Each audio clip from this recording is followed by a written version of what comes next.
Hai, hello, salam sejahtera Malaysia. Selamat datang ke channel Fels Lifestyle. Terima kasih tuan-tuan dan puan karena terus setia dan terus bersama di dalam channel ini. Saudara-saudara yang saya hormati, siapapun juga yang menjadi pemimpin tertinggi dalam sebuah parti, perlulah menunjukkan teladan yang baik. Mana-mana parti di dalam negara Malaysia hari ini, tidak kira daripada pembangkang, daripada kerajaan, perlulah menunjukkan bahwa mereka parti yang layak untuk memerintah. Bercakap tentang parti pembangkang, ini satu tamparan padu untuk Hadi Awang dan seluruh kepimpinan PAS. Dalam satu artikel yang saya lihat daripada Malaysia kini, PAS perlu henti bodohkan rakyat dengan teori konspirasi dangkal. Kenyataan daripada ahli parlimen DAP. Umum juga mengetahui hubungan di antara DAP dan PAS tidaklah begitu baik. Namun, ini satu tamparan padu untuk kepimpinan PAS. Apa yang PAS dah lakukan? Adakah dengan berita ini boleh membuatkan penyokong-penyokong PAS lari? Boleh membuatkan wakil-wakil rakyat daripada PAS untuk lari? Mungkin lari, kalau keluar parti tak apa. Kalau sokong kerajaan, kalau berpaling tadan, Ahli Parlimen Kepong, Lim Lip Eng, membidas timbalan Presiden PAS, Tuan Ibrahim, Tuan Man, berhubung dakwaan bahwa akta pembaharuan semula bandar URA ialah satu rancangan halus untuk mengusir komuniti tertentu dan membuka jalan kepada pilihan raya kerajaan tempatan. Dalam satu kenyataan, Lim menuduh PAS ketandusan isu sehingga terpaksa menjajah mitos perkauman murahan untuk menakut-nakutkan rakyat. Hakikatnya, URA diwujudkan untuk memperbaharui kawasan perumahan lama yang usang, tidak selamat dan berisiko tinggi untuk didiami. Bagus-bagus kerajaan nak tambah baik, kerajaan nak memberikan kemudahan kepada rakyat, disitulah pula kepimpinan PAS membuat kenyataan sedemikian. Banyak bangunan mengalami masalah struktur, sistem elektrik dan saliran uzur, selain ketiadaan fasiliti moden. Jika PAS mahu mempertahankan rumah hampir roboh dan membiarkan rakyat hidup dalam keadaan bahaya, itu pilihan mereka. Tetapi kerajaan Madani tidak akan membiarkan rakyat terus terperangkap dalam kemiskinan bandar hanya kerana takut kepada perubahan. Jadi saudara-saudara yang saya hormati, apa komen Anda? Hai, hello, salam sejahtera Malaysia. Selamat datang ke channel Fels Lifestyle. Terima kasih kerana terus setia dan terus bersama di dalam channel ini. Cerita panas, tidak lain dan tidak bukan, masih lagi berkaitan dengan skandal rasuah di Sabah. Belum selesai lagi. Dan pada akhirnya, banyak pihak yang mula bercakap dan mula membuat pertanyaan dan persoalan berkaitan dengan isu ini. Saudara-saudara, andai katalah kerajaan negeri GRS pimpinan Haji Jinor bakal digulingkan, bakal ditumbangkan, agak-agaknya lah siapa yang boleh melakukan perkara hebat sedemikian? Adakah warisan ataupun UMNO Sabah ataupun parti-parti lokal di Sabah, ataupun mungkin ada gabungan baharu. Dan sudah pasti antara nama calon ketua menteri yang pernah disebut di dalam channel ini, antaranya Syafiq Apdal, ada yang kata bagus tes Bung Mokhtar dulu, jadi banyaklah cadangan. Jadi pada akhirnya saudara-saudara, ini satu kejutan daripada kepimpinan warisan terhadap SPRM. Adun warisan bagi soalan sakit kepala buat bos SPRM. Seorang lagi pemimpin warisan menegur SPRM berhubung cara agensi itu mengendalikan kes dakwaan skandal rasuah melibatkan sejumlah ahli politik. Kali ini adun parti itu Justin Wong. Dia mempunyai soalan yang pasti akan menyebabkan Ketua Pesuruhjaya SPRM Azam Baki sakit kepala. Mengingatkan kembali kejadian pasangan warga Britain yang mendedahkan bagaimana seorang anggota polis trafik Malaysia meminta dan menerima rasuah RM100 daripada mereka.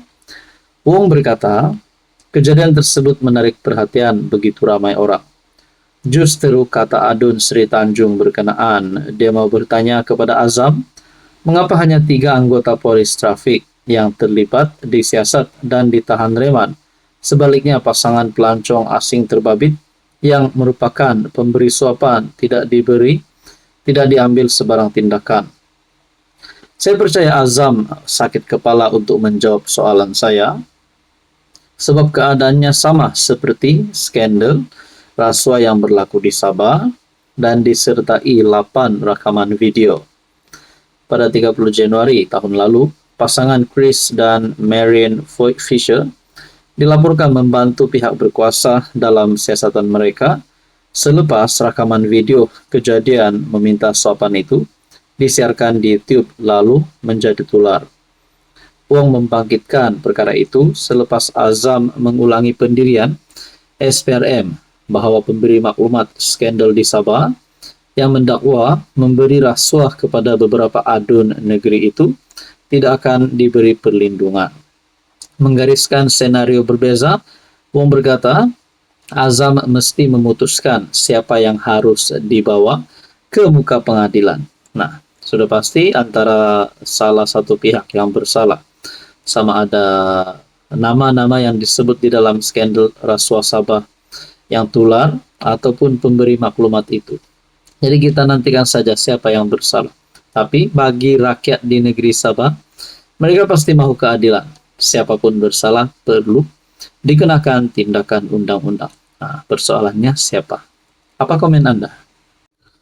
Hai, hello, salam sejahtera Malaysia. Selamat datang ke channel Fels Lifestyle. Terima kasih tuan-tuan dan puan kerana terus setia dan terus bersama di dalam channel ini.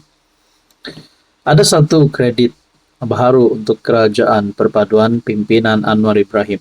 Walaupun banyak kecaman, walaupun banyak saja cerita daripada pembangkang untuk menumbangkan Anwar, menumbangkan kerajaan Madani, pada akhirnya saudara-saudara, satu berita baik yang sudah diumumkan kerajaan melalui Anwar Ibrahim berkaitan dengan kenaikan gaji sebelum ini ada diumumkan. Dan terkini pula Menteri Ekonomi Rafizi Ramli membuat pula satu pengakuan, satu pengumuman yang pasti membuat pembangkang, membuat Perikatan Nasional terkejut, terperanjat, terkedu. Langkah kerajaan seterusnya naikkan gaji melebihi kos sara hidup. Kalau ini akan berlaku nanti, sudah pasti kerajaan Madani pimpinan Anwar Ibrahim, sudah pasti PMX akan sekali lagi menjadi pilihan rakyat pada pilihan raya umum ke-16 nanti.